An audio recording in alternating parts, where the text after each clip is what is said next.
The crystal towers of Centauri Prime stretched into the purple sky, like giant fingers reaching for the stars.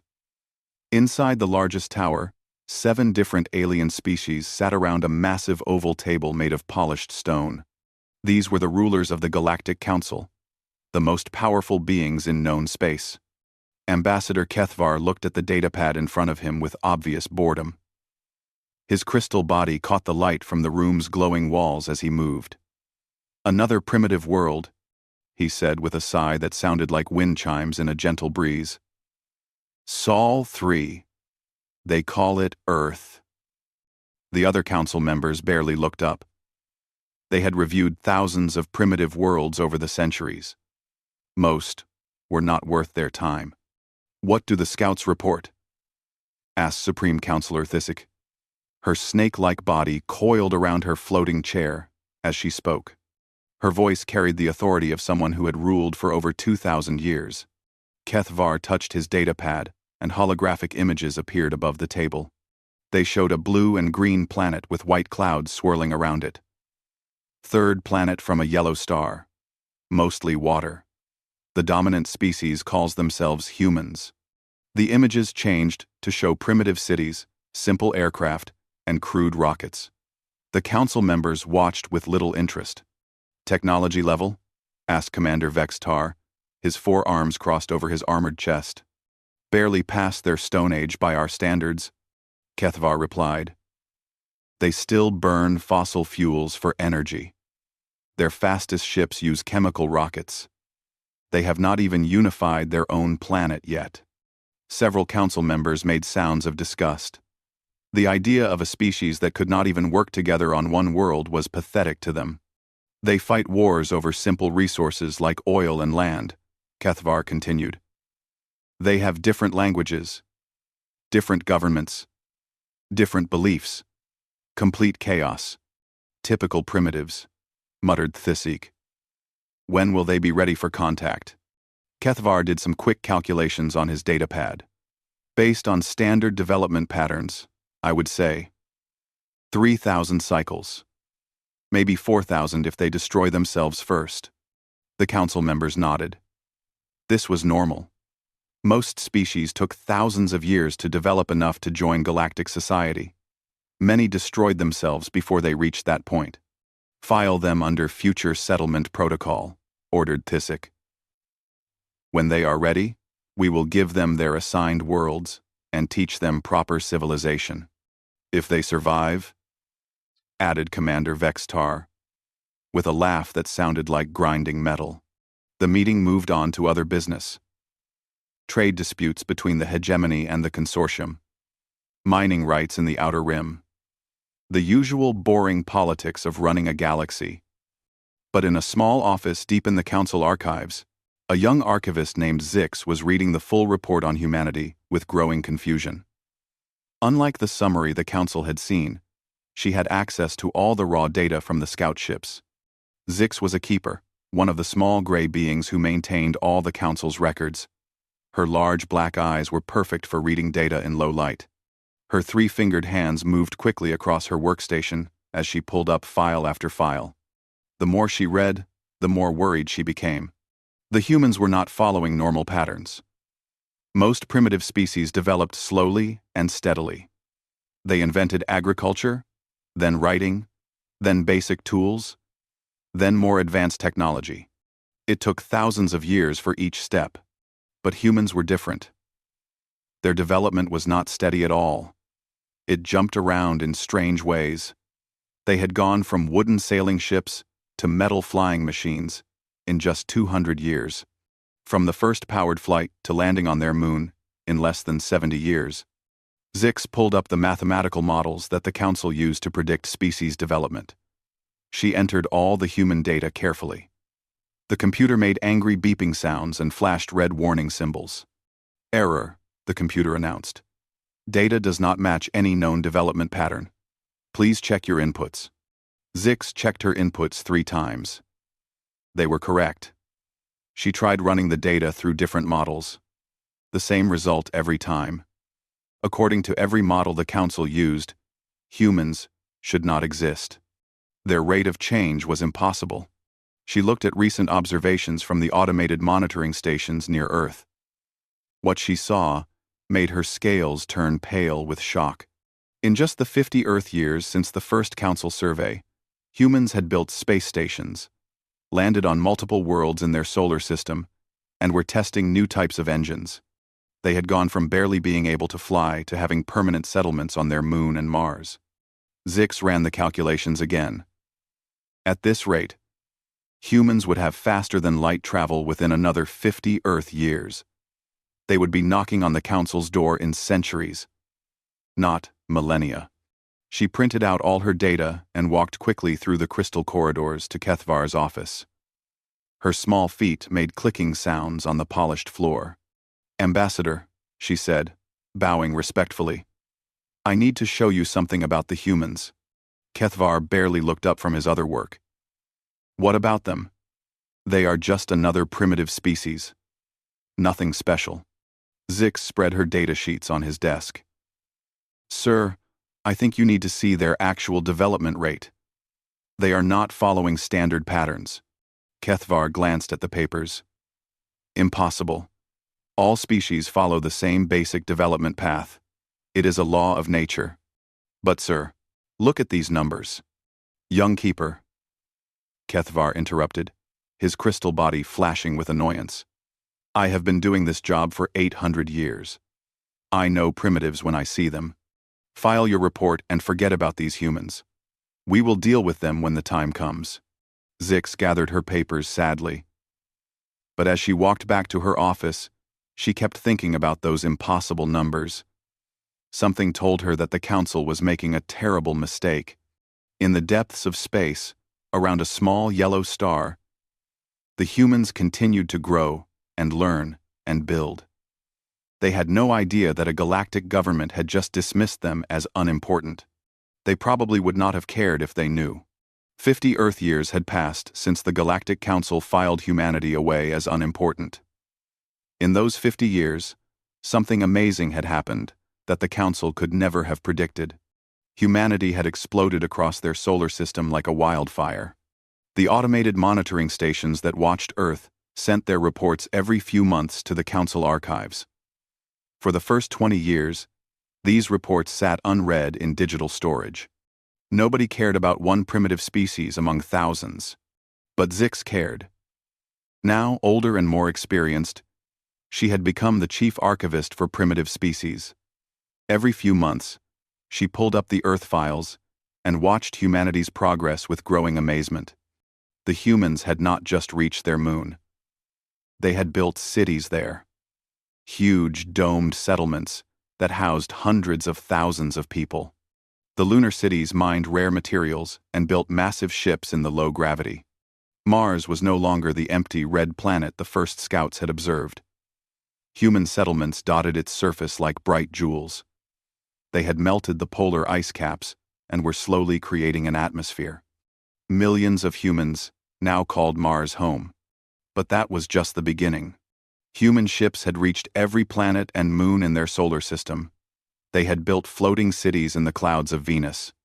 They had mining stations in the asteroid belt that processed more raw materials in a year than most galactic civilizations used in a century. The gas giants Jupiter and Saturn were surrounded by orbital platforms that collected fuel from their atmospheres. The outer planets had research stations studying strange physics that even the Council did not fully understand.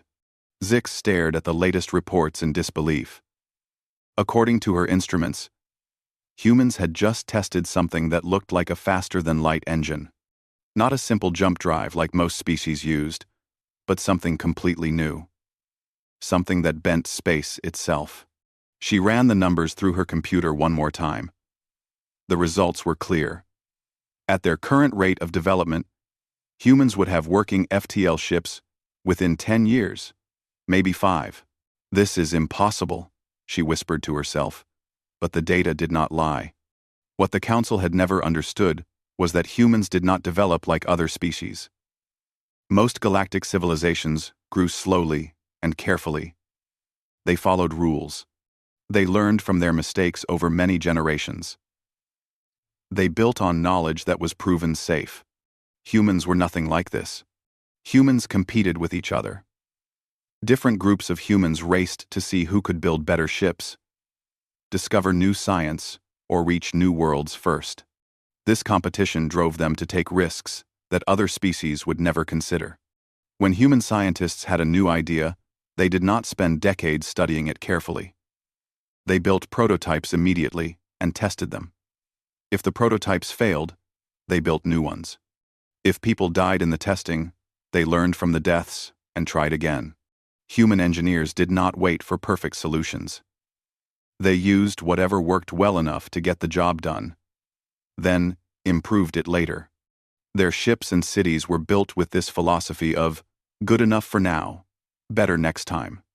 Most shocking of all, humans shared their knowledge freely. When one group discovered something new, they published the information for all other humans to read and improve upon. This meant that every breakthrough happened everywhere at once.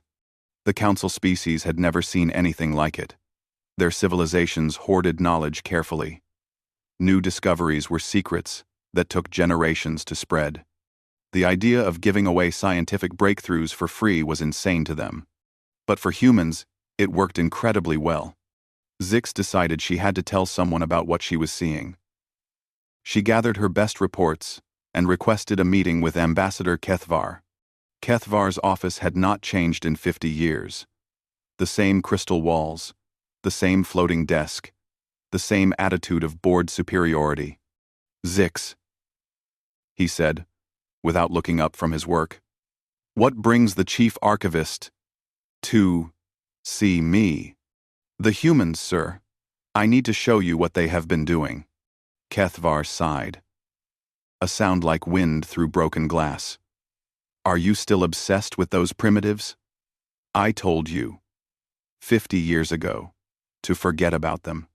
Sir, they are not primitives anymore. Look at these reports. Zix activated her portable projector. Holographic images filled the room showing human cities on a dozen worlds, massive space stations, and fleets of advanced ships. Kethvar glanced at the images with irritation. Clever forgeries. But I am not fooled. No species advances this quickly. And these are not forgeries, sir. These are direct observations from our monitoring stations. Then your monitoring stations are broken. Have them repaired. Zix felt her patience running out. Ambassador, with respect, I have checked and rechecked everything.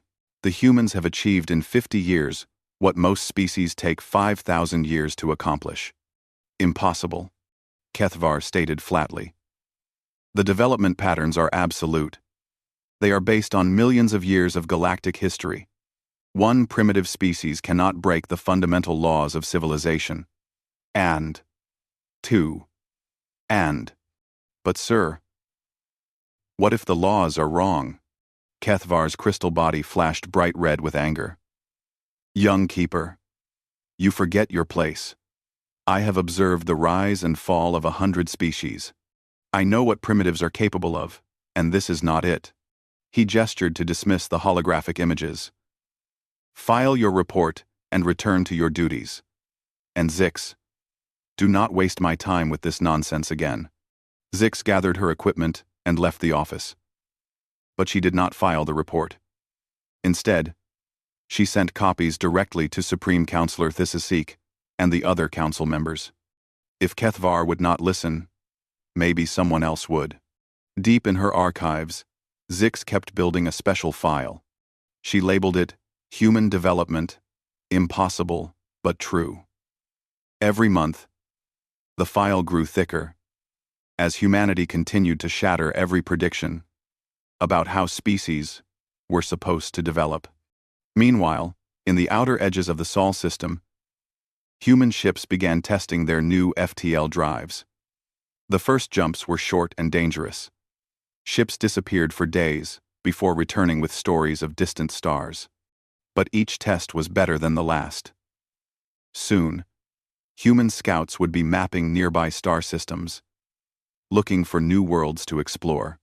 The galaxy was about to meet humanity much sooner than anyone expected. and humanity was not going to ask permission. Admiral Sarah Chen stood on the bridge of the human battleship Defiance, watching the massive alien fleet approach through the darkness of space. 6 months ago, humanity had achieved its first successful faster-than-light jump to Alpha Centauri. Now the galaxy was coming to meet them. Alien ships dropping out of FTL, Admiral, reported Lieutenant Harris from the sensor station. Count is 37 vessels. They're big. Sarah nodded calmly. At 62 years old, she had spent most of her life preparing for this moment. Humanity had always known that other intelligent life existed somewhere among the stars. They just had not expected to meet them so soon. Signal the rest of the fleet to hold position, she ordered. Let's see what they want to talk about. The human fleet was small compared to the approaching aliens. Only 12 ships, but they were the best that Earth, Mars, and the lunar shipyards could build. Each ship carried weapons that human engineers had designed specifically for space combat, even though they had never fought anyone but themselves. The alien fleet settled into formation just outside the orbit of Pluto. Their ships were beautiful and terrible at the same time.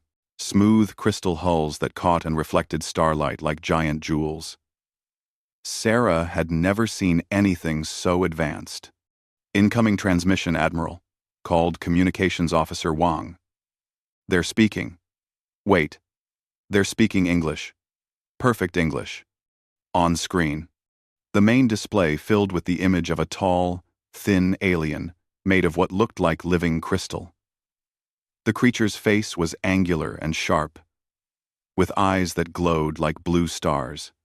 When it spoke, its voice sounded like music played on glass instruments. Greetings, primitive beings of Sol 3, the alien said. I am Ambassador Keth Var of the Galactic Council. We have come to begin the settlement protocol for your species. Sarah raised an eyebrow. Settlement protocol? That sounds ominous. 19 Ande.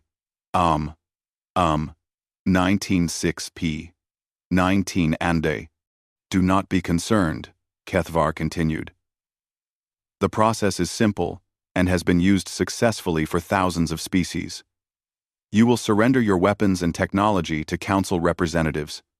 Your population will be relocated to appropriate development worlds where you can grow under proper guidance. The bridge of the Defiance went silent. Sarah felt her crew looking at her, waiting for her response. You will be allowed to keep your basic cultural traditions, Kethvar added helpfully. Within reasonable limits, of course. The Council has extensive experience in managing primitive civilizations. Sarah looked around her bridge. Her crew was a mix of humans from Earth, Mars, Luna, and the outer colonies. They represented the best of what humanity had become in just a few short generations. She thought about the billions of humans living free lives across the solar system. Then she smiled. Ambassador Kethvar, she said politely. I appreciate you coming all this way to meet us. But I think there's been some kind of misunderstanding. Kethvar tilted his crystal head. Misunderstanding? You see, humanity doesn't really do submission protocols. We've tried it a few times in our history, and it never works out well for anyone involved. The alien ambassador looked confused. I do not understand. The settlement protocol is standard procedure for all primitive species. It has been galactic law for 10,000 years. That may be true, Sarah replied. But we're not just any primitive species. We're humans. And we'd like to propose an alternative arrangement. On the screen, Kethvar's blue eyes flashed brighter. Alternative arrangement? There is no alternative. You will comply with council directives or face the consequences. Sarah's smile faded. What consequences would those be? Ambassador. Military action will be taken to ensure compliance, Kethvar stated. Your species will be subdued and relocated by force if necessary. The bridge crew exchanged glances. Lieutenant Harris quietly activated the ship's weapon systems. Communications. Officer Wang began sending coded messages to the rest of the human fleet. Ambassador, Sarah said, her voice now carrying the hard edge of a woman who had commanded warships for 20 years. Let me make something very clear. Humanity has spent its entire history fighting. We've fought each other. We've fought our environment. We've fought against every limitation that was supposed to stop us. And now you want us to just give up and do what you tell us? You will comply, Kethvar repeated. Resistance is futile. The Council has defeated countless species more advanced than yours. Sarah stood up from her command chair. You know what, Ambassador? I don't think you understand humans at all. Let me help you with that. She gestured to Lieutenant Harris. Show him our files on human military history. All of it. The communications array transmitted terabytes of data to the alien fleet. Video records of every major human conflict. Technical specifications of human weapons development. Battle analyses from Sun Tzu to modern space warfare theory. Kethvar was silent for several minutes as he processed the information. When he spoke again, his musical voice had developed a slight tremor. Your species fights itself constantly, he said. These records show thousands of years of continuous warfare. That's right, Sarah confirmed. And every time someone tried to conquer us and make us submit, we got better at fighting back. Every tyrant who thought he could control humanity found out the hard way that we don't stay conquered. She leaned forward, looking directly into the alien's glowing eyes. So, here's our counteroffer, Ambassador. You turn your pretty crystal ships around and go back to your council. Tell them that humanity is open to peaceful contact and trade. But we're not surrendering to anyone. And we're not leaving our homes. This is unacceptable, Kethvar said, his voice now sharp with anger. You are primitives. You cannot dictate terms to the Galactic Council. Watch us, Sarah replied.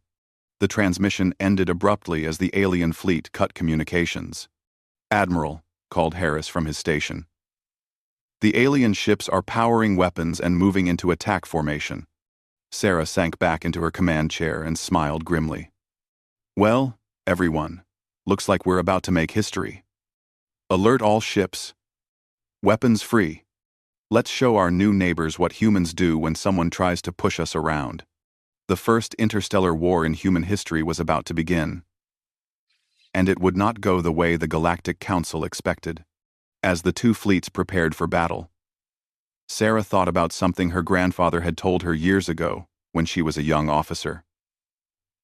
Sarah, he had said, the universe is a big place full of bullies.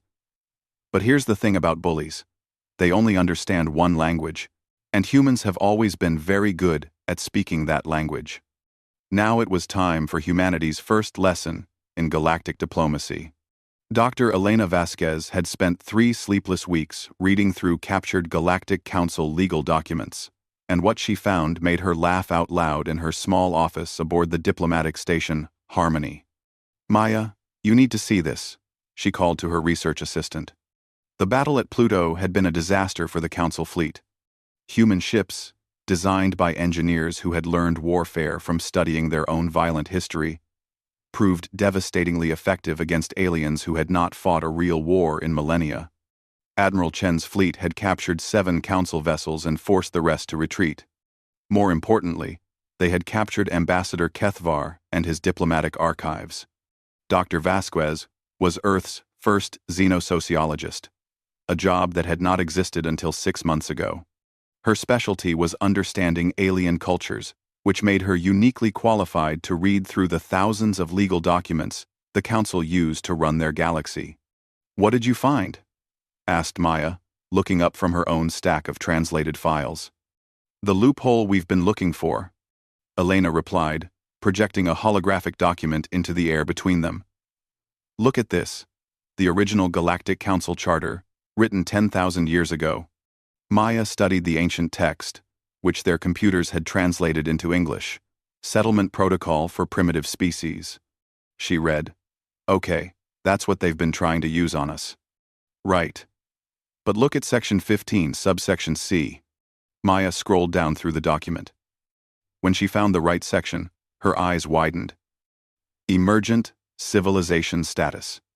Species that demonstrate rapid technological advancement beyond standard development parameters may be classified as emergent civilizations and granted alternative contact protocols. Exactly, Elena said with satisfaction.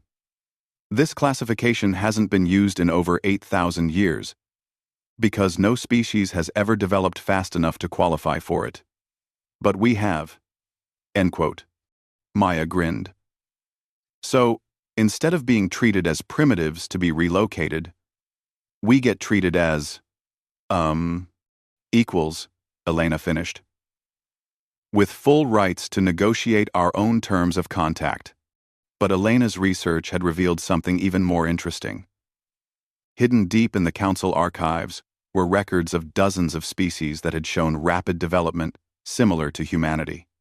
All of these species had mysteriously disappeared before achieving spaceflight. The pattern was clear and horrifying. Whenever a species developed too quickly, the Council found ways to eliminate them before they could challenge the established order. We need to get this information to Admiral Chen immediately, Maya said. Already done, Elena replied. But I think we need to do more than just prove our legal rights. We need to completely change the game. Elena had been working on something she called the Mutual Partnership Protocol.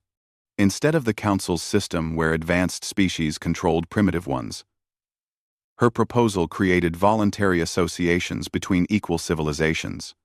The idea was radical beyond belief. Species would work together because they chose to, not because they were forced to. Technology and knowledge would be shared freely. Each civilization would be free to develop according to its own values and culture. The Council will never accept this, Maya pointed out. It would destroy their entire power structure. Maybe, Elena said, but we might not be proposing it to the Council. Over the past month, human scout ships had been making contact with dozens of species throughout the galaxy. Most of these were civilizations that the Council had classified as primitive and scheduled for eventual settlement. What the humans discovered was shocking. Many of these supposedly primitive species were actually quite advanced. They had simply learned to hide their development from Council observers to avoid being relocated to development worlds. The Council's own surveillance network was so focused on finding species that followed standard development patterns that they completely missed civilizations that had chosen different paths. Dr. Vasquez had been in secret communication with 17 different species that were interested in humanity's alternative proposal. These civilizations had been quietly building their own networks of trade and communication, completely outside Council knowledge. Admiral Chen is requesting a meeting, Maya announced, checking her communications panel. Perfect timing, Elena said, gathering her research files. The meeting took place in the main conference room of Harmony Station. Admiral Chen sat at the head of the table, looking tired, but determined. Around her were the leaders of humanity's military, diplomatic, and scientific communities. Dr. Vasquez, the Admiral said, I've read your legal analysis. Emergent civilization status gives us the right to negotiate. But the Council is mobilizing a much larger fleet. They plan to use military force to override our legal rights. Elena nodded. That's why I don't think we should be negotiating with the Council at all. Admiral, I think we should be replacing them. Kumslee. The room went silent. General Morrison, head of Solar Defense Command, leaned forward. Replace the Galactic Council? That's a hell of an ambitious goal, Doctor. Not replace them directly, Elena clarified. Make them irrelevant. I've been in contact with 19 other species that are ready to form a new kind of galactic organization, one based on voluntary cooperation instead of forced submission. She activated her holographic display, showing a map of the galaxy with dozens of highlighted star systems. All of these civilizations are tired of Council control. Some have been hiding their true development level for centuries. Others are recent species like us who refuse to accept the settlement protocol. Admiral Chen studied the map. That's a significant portion of the galaxy. How many ships could they contribute to a mutual defense agreement? R. Conservative estimate? About 2,000 vessels. Many of them more advanced than anything the Council has. The Admiral smiled for the first time in weeks. Doctor, I think you may have just changed the course of galactic history. Elena smiled back. Admiral, I think we're about to find out what happens when the galaxy's first truly free association of civilizations meets the galaxy's oldest empire. The meeting ended with Admiral Chen authorizing Elena to begin formal negotiations with the other species. Within days, representatives from across the galaxy would be gathering at a secret location to draft the charter for what would become known as the Galactic Alliance. The Council was about to discover that their carefully maintained order was built on foundations far weaker than they had ever imagined. And humanity was about to prove that sometimes the best way to win a war is to change the rules completely. The war that followed lasted only 6 months, but it changed the galaxy forever. The Galactic Council had expected a simple police action against one rebellious species. Instead, they found themselves fighting a coalition of 37 different civilizations spread across half the galaxy. Human military tactics proved to be devastatingly effective when combined with the unique abilities of other species. The Xihari contributed ships that could phase through solid matter. The Corven provided living vessels that could heal themselves during battle. The Nethys shared weapons technology that could disrupt Council shield systems. But the real surprise came from humanity's approach to warfare itself. Council military doctrine was based on overwhelming force applied in predictable patterns. Their admirals studied ancient textbooks and followed strategies that had worked for thousands of years against primitive species. Human commanders threw out the textbook entirely. Admiral Chen's fleets used tactics that Council strategists could never predict because humans made them up as they went along. Human ships would retreat from one battle only to attack a completely different target. They used captured Council vessels to infiltrate enemy formations.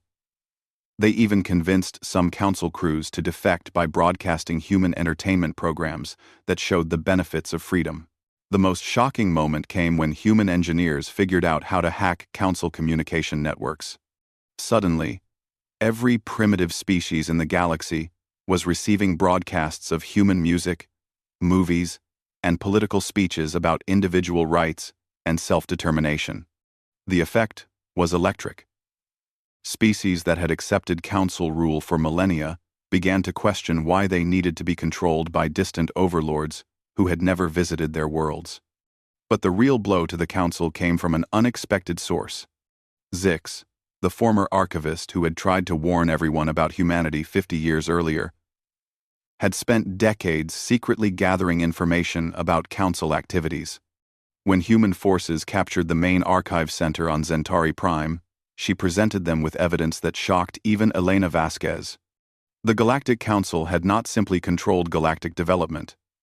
They had actively suppressed it. The archive records showed a pattern going back thousands of years.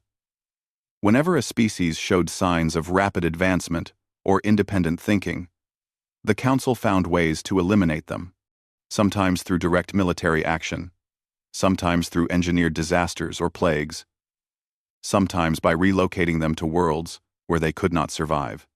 Humanity was not the first species to challenge the Council. They were just the first to survive the challenge long enough to fight back. They've been committing genocide for millennia, Elena told Admiral Chen as they reviewed Zix's evidence.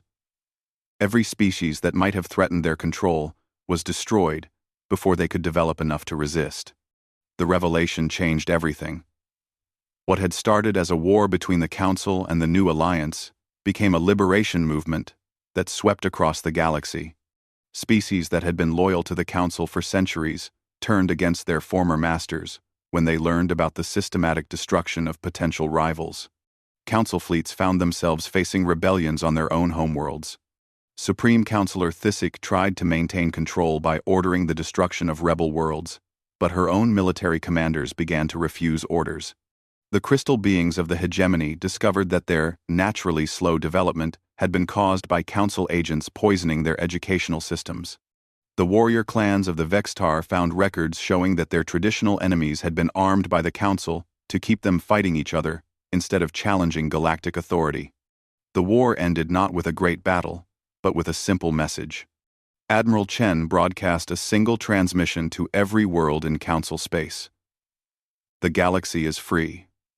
Any world that wants to join the Alliance as an equal partner is welcome.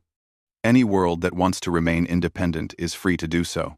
The age of forced submission is over. Within weeks, the Galactic Council controlled only 3 star systems. Their once mighty fleets were reduced to a few dozen ships, crewed by the last true believers in the old system. Thisake herself arrived at Alliance headquarters aboard a single diplomatic vessel to negotiate the terms of the Council's surrender. The negotiations took place on a space station in neutral territory. Elena Vasquez led the Alliance delegation, with Admiral Chen and representatives from 24 different species. Thisake entered the conference room like a defeated queen, her serpentine body coiled with tension. "You have destroyed 10,000 years of galactic order," she said bitterly. "We replaced it with something better," Elena replied calmly. "Freedom. Freedom leads to chaos. Primitives cannot govern themselves without guidance." "Primitives like us?" asked Admiral Chen with a slight smile. Thisake's eyes flashed with old hatred. "You were scheduled for settlement in 3,000 years. Your interference has disrupted the natural order of things. You were scheduled for settlement. You were scheduled for settlement. You were scheduled for settlement 1. Elena leaned forward across the conference table. "Counselor, there was nothing natural about your order. We've seen your records. You spent millennia murdering anyone who might threaten your control. We maintained stability," Thisake insisted. "We prevented wars, guided development, ensured peaceful coexistence. You prevented growth," Admiral Chen countered. "You turned a living galaxy into a museum." The negotiations were brief. The Alliance offered the former Council members 2 choices: join the new organization as equal members, or remain independent in their own territory with guaranteed protection from interference. Most chose to join. Even Thisake herself eventually signed the Alliance Charter, though she insisted on adding a formal note of protest to the historical record. The new Galactic Alliance was unlike anything the galaxy had ever seen. Instead of a ruling council, it had a rotating assembly where every member civilization had an equal voice. Instead of settlement protocols, it had exploration guidelines that respected the rights of all species to develop according to their own values. Most importantly, it had the Mutual Partnership Protocol that Elena Vasquez had drafted during those hectic weeks of the war. Trade was voluntary. Technology sharing was voluntary. Even membership itself was voluntary. The Alliance grew rapidly as word spread throughout the galaxy. Species that had hidden their development for centuries revealed advanced civilizations that amazed even human scientists. Worlds that had been forced to accept primitive conditions bloomed into technological marvels within years. Zix, the former Council archivist, was appointed as the Alliance's first chief historian. Her job was to make sure that the crimes of the old system were never forgotten and never repeated. In her first official report, she wrote, "The galaxy has learned an important lesson. Diversity of thought leads to strength. Suppression of development leads to stagnation. And sometimes, it takes the arrival of one stubborn species to remind everyone else that freedom is worth fighting for." Admiral Chen kept a copy of that report on her desk for the rest of her career. Whenever young officers asked her about the war that changed the galaxy, she would show them Zix's words. "Remember," she would tell them, "the universe is a big place, full of people who want to tell you what you can and cannot do. Our job is to make sure that everyone gets the chance to prove them wrong." The age of human exploration had begun, and the galaxy would never be the same.